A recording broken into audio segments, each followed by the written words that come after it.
Welcome to the 2024 Assistance to Firefighters Grant Program Application Development Training Series. My name is Lance Harbor, and I'm a Regional Fire Program Specialist based out of FEMA Region 1 in Cambridge, Massachusetts. In this session, we will be discussing the equipment and PPE activities under the Operations and Safety component of the program. The first thing we want you to know is that help is available to you through this process.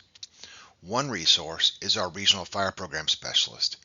There is at least one in each of the 10 FEMA regions, and the URL here will take you to the website to view their contact information. The next option is the AFG Help Desk. It is staffed during business hours by fire service professionals that know the program and the fire service. The last bullet contains a link to our website where you can download self-help materials to assist you with developing your application and your narrative. We will discuss these later in the presentation. The AFG program sends out a monthly newsletter and program updates as necessary. Ensure you are signed up to receive these critical emails. All awards have been made for all the 2023 AFG programs. You should have received your turn down letter if you were not awarded. If you would like more information on why your application was not successful, there is a link in your turn down letter to request that additional assistance, or you can simply contact your Regional Fire Program Specialist. Depending on when you are viewing this webinar, the 2024 AFG application period is open or will be opening soon. The application period will open at 9 a.m. on the first day and end at 5 p.m. on the final day, and all times are Eastern Time.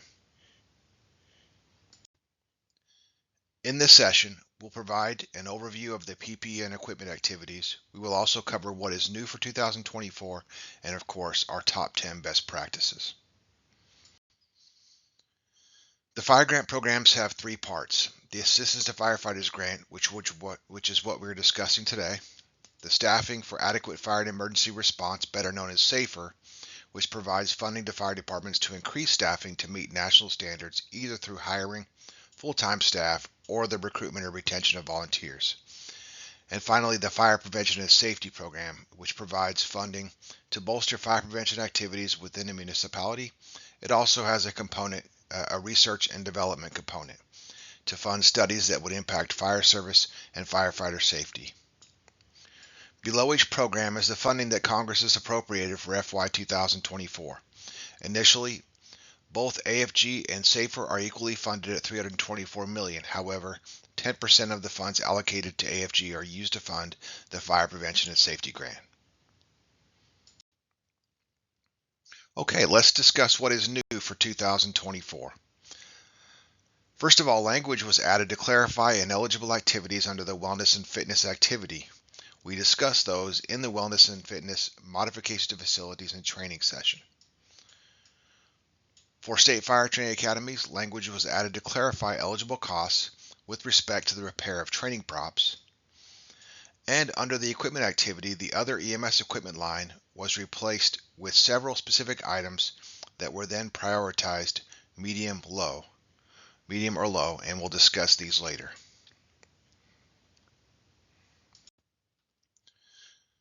To apply for the Assistance to Firefighters Grant Program, you must be registered and active in the System for Award Management. Your SAM.gov account becomes inactive after a year if no action has been taken to update the account, so make sure this is done before applying to ensure your account does not become inactive through the award process.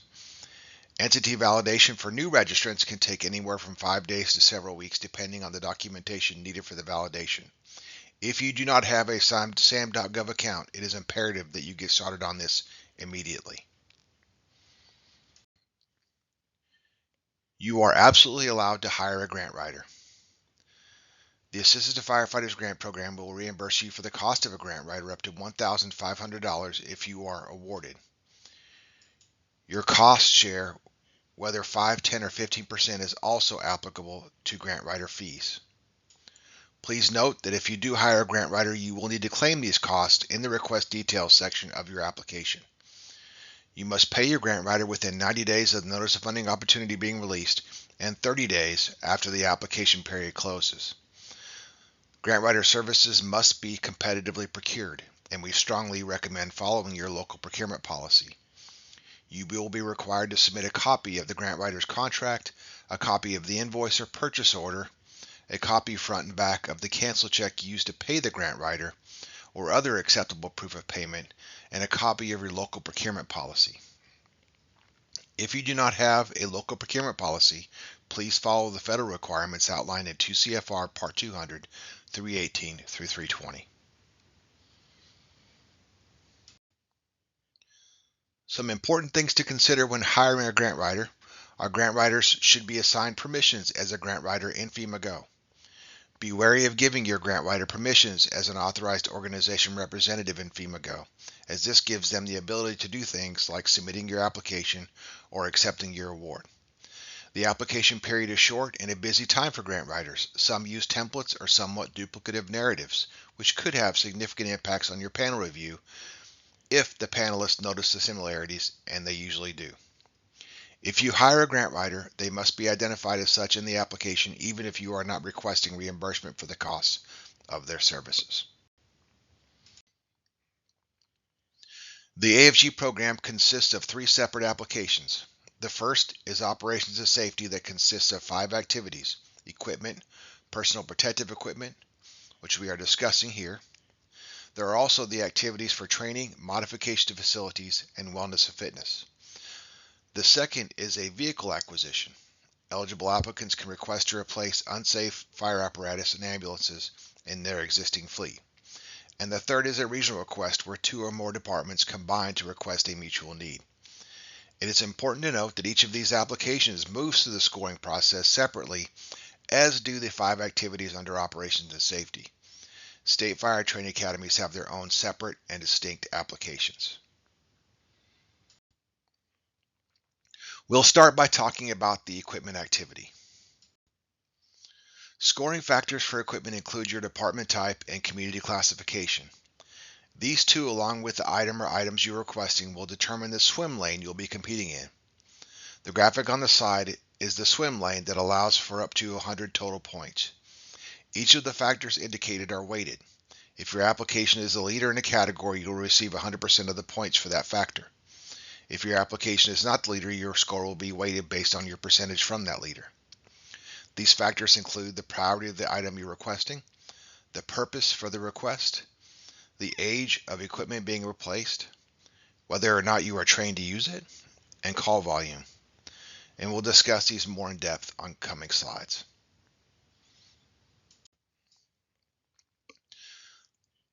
The first activity we'll discuss is equipment. Here is a screenshot from the equipment priorities in the Notice of Funding Opportunity. Notice the red H, which identifies high priority items, and the blue M notating a medium priority item. And notice items like compressor fill stations that has bold symbols. When you read to the right, you'll see that compressor fill stations are a high priority for fire academies and for regional requests, but a medium for a single fire department request. High priority basic equipment is limited to this list. Portable radios are required to be Project 25 or P25 compliant. For career departments, portable radios should be requested based on seated riding positions. Combination or volunteer departments can request portable radios based on the number of members if members are responding using their own vehicles. We will discuss seated riding positions shortly. All the equipment items must be compliant with their respective NFPA standards. Notice that RIP packs are considered equipment if they are being requested alone. If they are being requested in conjunction with an SCBA request under the PPE activity, they should be added as an additional funding item within the PPE activity and not here under equipment.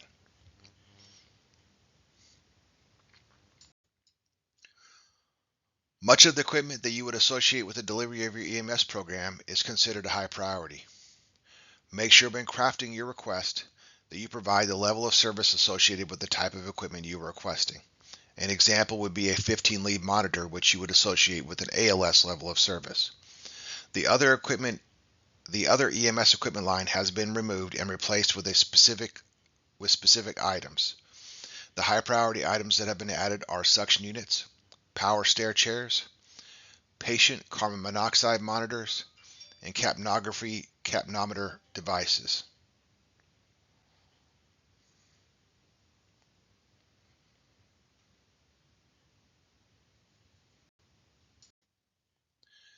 Air refill cascade systems remain a high priority, but only for regional requests.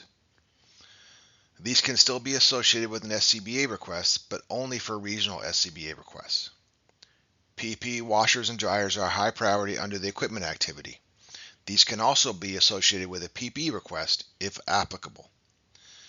Skid units that are purchased to be installed on a pickup chassis are also considered high priority, and vehicle-mounted diesel exhaust systems are also high priority. Things that are often asked about that are medium or low priority items that you should avoid are boats, ATVs, hazardous materials equipment. However, this list has gotten longer with the changes in equipment priorities. Notice things like mobile radios, base stations, and extrication equipment are now a medium priority. The program will not award you equipment that you are not trained to use. For each piece of equipment that you request, you will be asked a series of 3 questions. Is your department trained in the proper use of the equipment being requested?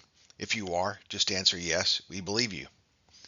If you are requesting funding to train your department on the use of the equipment that you're requesting because you are not currently trained to use it, answer yes to question number 2.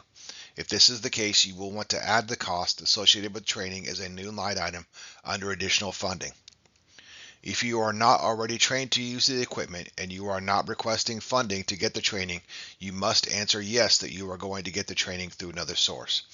The summary of this is you have to answer yes to at least one of these questions. If you do not, you will not receive an award for that piece of equipment. Subsequently, a lower score on one piece of equipment could affect the rest of your request. Make sure when you are determining what you should ask for that you can explain how receiving that item is going to have a direct effect on firefighter health and safety. Age is an important factor of the scoring process. Older is always better when you're considering what to ask for. You'll want to make sure and articulate that the equipment you're purchasing will benefit other organizations such as your mutual aid partners. You'll also want to make sure that the equipment that you're purchasing will bring you into compliance with the national standard, as you will be asked that question in the application. Some things to think about as you're considering what you request or putting cost estimates together are things like extended warranties and service agreements, installation or freight cost, or taxes that might be associated with your purchase. All are allowable costs.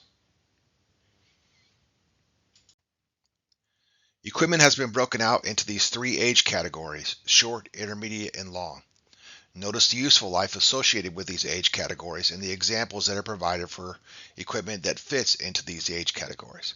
As I mentioned earlier regarding age, the older the better. So just because you have a cardiac monitor that is 6 years old, it does not mean you should ask to replace it at that point, as you will likely be competing against other agencies that have equipment that is significantly older. From the standpoint of competition, older is always better when considering what you should request. The request details section of your application, and for each item you are requesting, you will be asked the purpose for why you are requesting the equipment. If you are requesting equipment that you do not currently own or that is damaged, you will want to use the first high priority answer, which is obtain equipment needed but not currently owned, or replace equipment that is broken and or damaged beyond repair to achieve minimum operational and deployment standards for existing missions. If you are requesting to replace equipment that is just no longer compliant, you will want to use the second high priority answer here. And there are 2 additional options for you to answer this question. You want to avoid answering that you are obtaining equipment for a new mission or that you are just upgrading technology to the current standard. That last one is tricky because it has some similar language to the high priority answers above. But if you remember that you do not want to upgrade technology or begin a new mission, you will be fine. In this next section, we'll be discussing the PPE activity. Scoring factors for PPE include your department type and community classification. These 2, along with the item or items you're requesting, will determine the swim lane you'll be competing in. The graphic on the side is a swim lane that allows for up to 100 total points. Each of the factors indicated are weighted. If your application is the leader in the category, you'll receive 100% of the points for that factor. If your application is not the leader, your score will be weighted based on your percentage from the leader. These factors include the priority of the item you are requesting, the purpose for the request, the age of the PPE being replaced, the addition of NFPA 1981 SCBA is being replaced, that your SCBA being replaced is compliant with, and then whether or not you're trained to use it, and your call volume. And we'll discuss these more in depth on coming slides. When determining if you should ask to replace your PPE or SCBA, you'll need to consider its age and the addition of NFPA 1981 that your SCBA is compliant with. For PPE to be considered high priority, it must be 10 years old or older. Again, in order to be competitive, remember the older the better. For SCBA, it must also be 10 years old or older, but also be 2 cycles out of compliance with NFPA 1981. For fiscal year 2024, SCBA must be compliant with or older than the 2007 edition of NFPA 1981. PPE or SCBA that is damaged or unrepairable is high priority for replacement, regardless of its age. Here's a screenshot from the Notice of Funding Opportunity as it relates to PPE. Notice the difference in how high priority items are delineated here by type versus the listing under equipment. Structural PPE may be requested as a complete set or a la carte. Please consult the Notice of Funding Opportunity to ensure that you are accounting for all of what we consider a complete set of PPE. One item of note is that we consider 2 sets of gloves and 2 hoods as part of a complete PPE ensemble. PPE that is PFAS-free is recommended.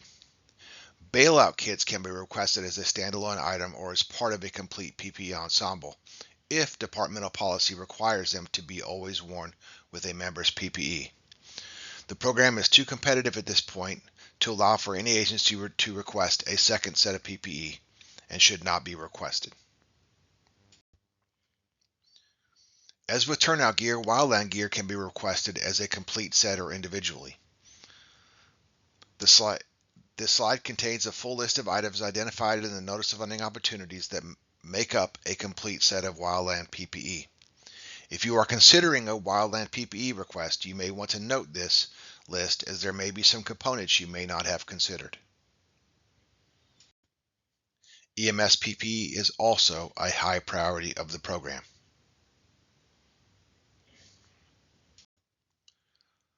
For replacement SCBA to be high priority, the equipment has to be 10 years old or older and compliant with the 2007 edition of NFPA 1981 or an older edition.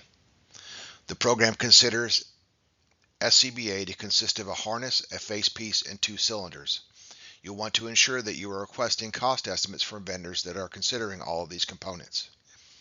You may also request additional face pieces to ensure that all of your firefighters have their own face piece. If you require 20 SCBA and have 40 firefighters, you can request 20 additional face pieces to augment the 20 face pieces that will come with the 20 SCBA.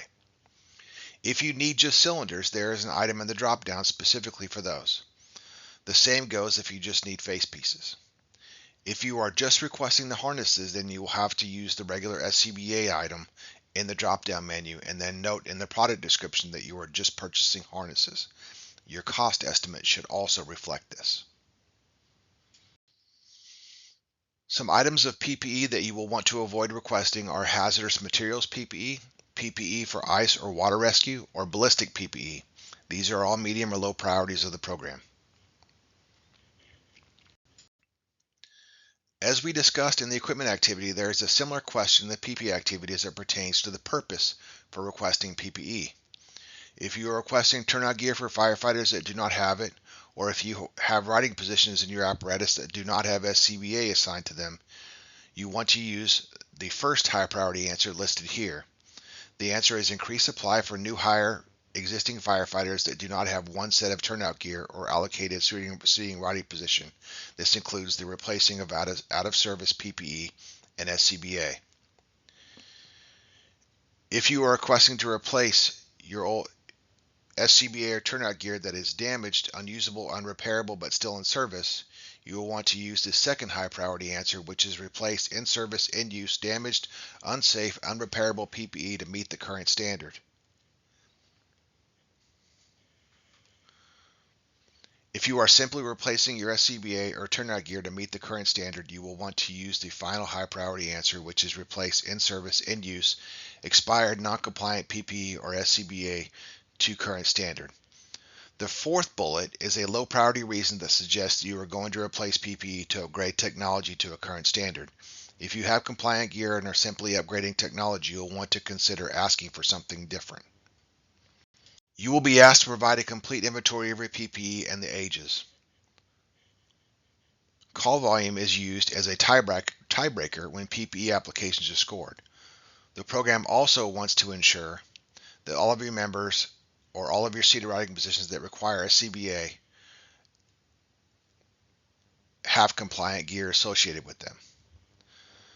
The thermal imaging cameras that are sometimes associated with the SCBA are not eligible to be purchased through the program as they are not yet NFPA compliant. There are two matrices that will show up in your request details for each item as it pertains to PPE. If you are asking to replace PPE, you will see an inventory matrix similar to what is here.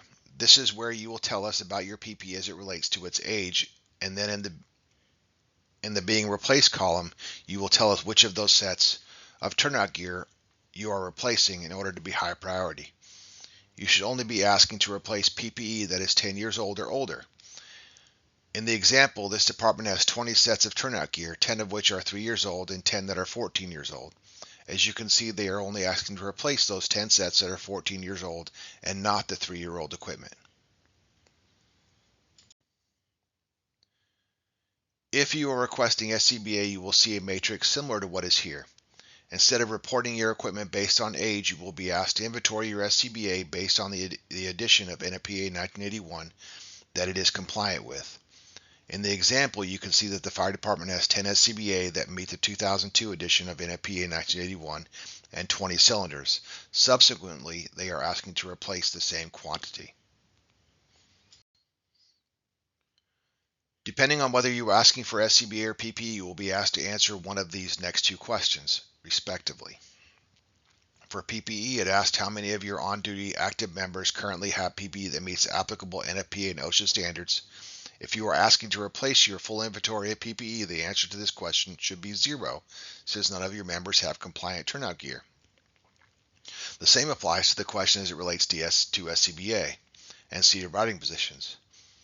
If you are asking to replace all of your SCBA, then none of your seated riding positions have compliant SCBA associated with them, and the answer should be 0. There may be situations where you do have some compliant gear and are only asking to replace the equipment that is not compliant. In this situation, you should only answer the questions by providing the quantity of gear that you have that is compliant with current standards. As was discussed with equipment, there will be the same training questions asked in each item request for SCBA or PPE.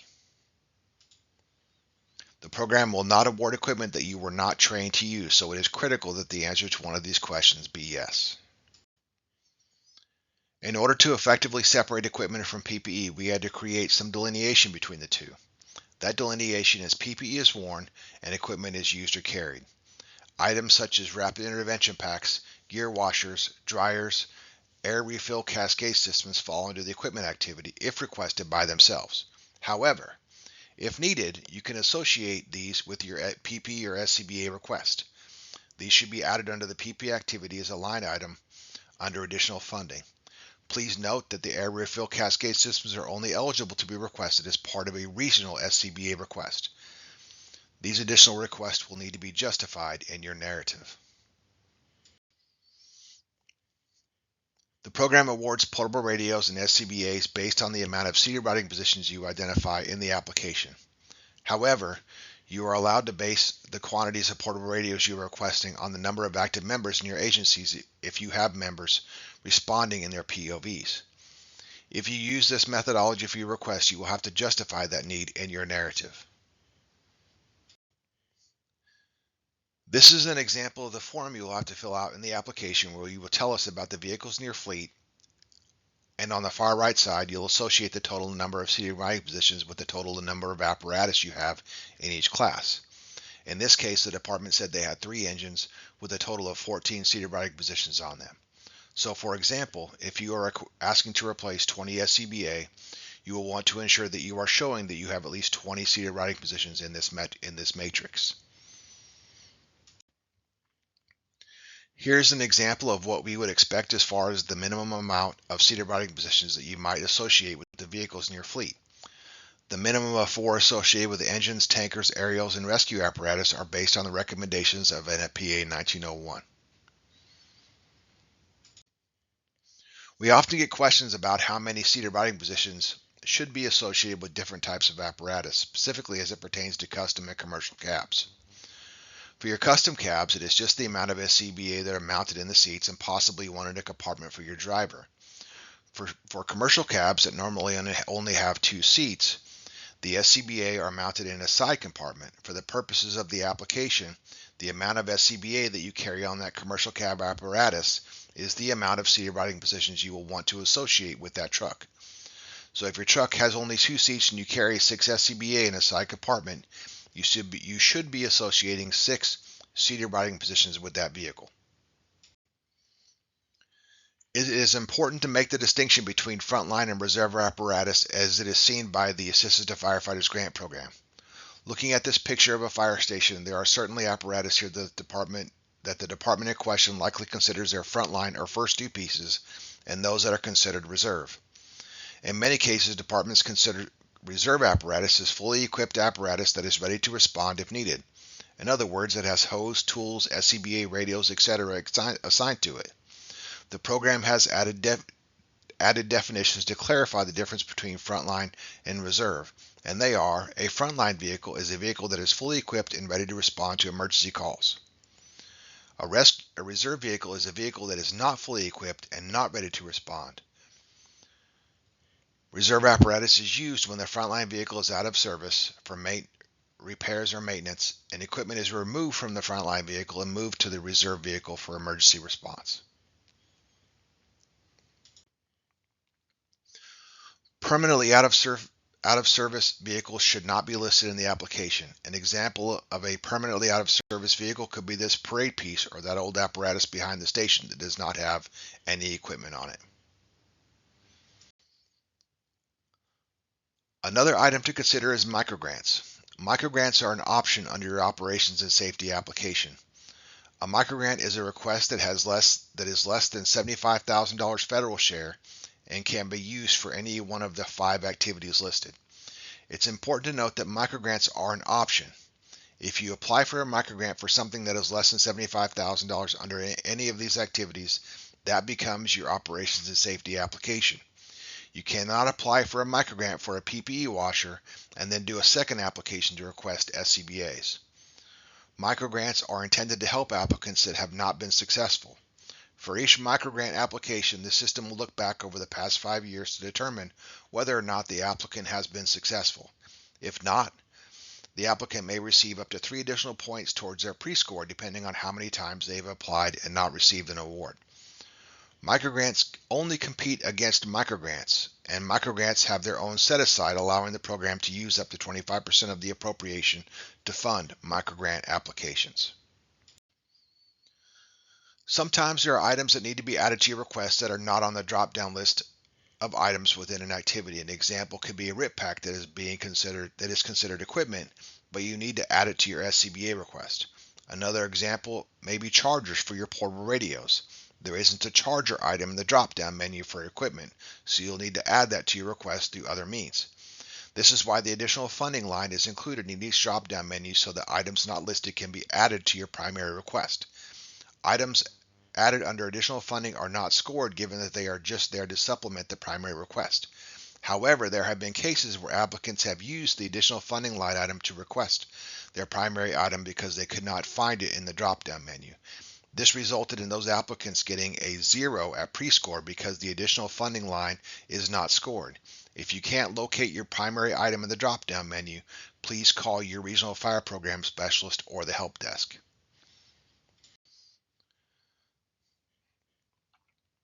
And the final application type is a regional request.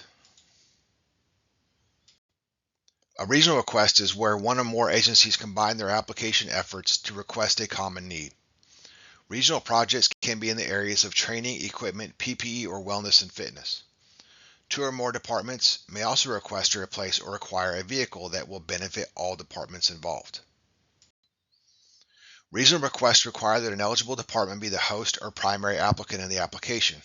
Please note that the type of department, whether career, combination, or volunteer, determines what bucket of funds the award will be made from, and this is referring to the 25% set aside for each department type. The host will have to ensure that all regional partners are listed in the application and that a memorandum of understanding is executed and attached to the application. This memorandum of understanding should include the signatures of all regional partners as well as determine how the funds will be distributed and how the match will be allocated. Regional applications require that the statistics of the application be aggregated from the totals for all the departments involved. This means that the total population, call volume, and other statistics represent the totals for all departments. One option to make this easier will be to download the application checklist from our website and share with each of your regional partners. Once they return them completed, you can easily add up things like numbers of firefighters, stations, response area, population, etc. to be incorporated into the application. Keep in mind that regional purchases must be made from the same vendor. Here is a list of resources that can be found on our website. Some of what you'll want to consider for the purposes of planning and preparation are the application checklist that provides you with all the information that you'll need to complete a large majority of your application. The next valuable resource is the self-evaluation sheets. There are two of these, one for regular operations and safety request and a second for a vehicle acquisition request. The self-evaluation sheets provide you with the exact criteria that the panelists will be reviewing your narrative based on. We recommend providing anyone that is going to review your narrative with a copy of the self-evaluation sheets so that they can review it based on that same criteria and provide you with feedback as to whether you have touched on all the items necessary. Our latest resource is the Narrative Development Toolkit.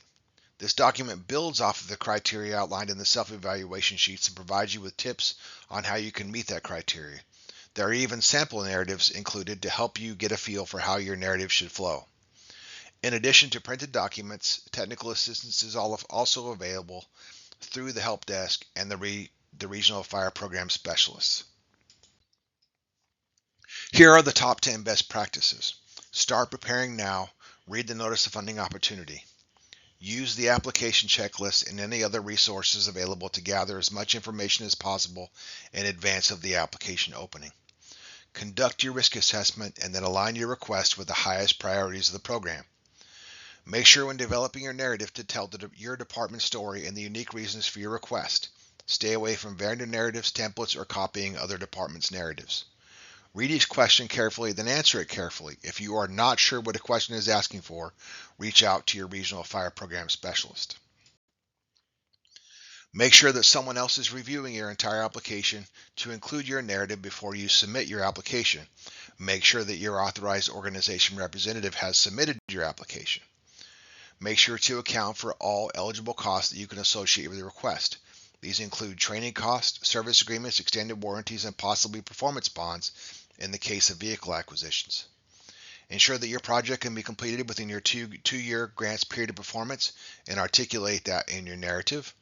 And ensure that you have support from your community's decision-making authority and that they understand that there is a match requirement for this grant. Print your application using Command or Control P before you submit it.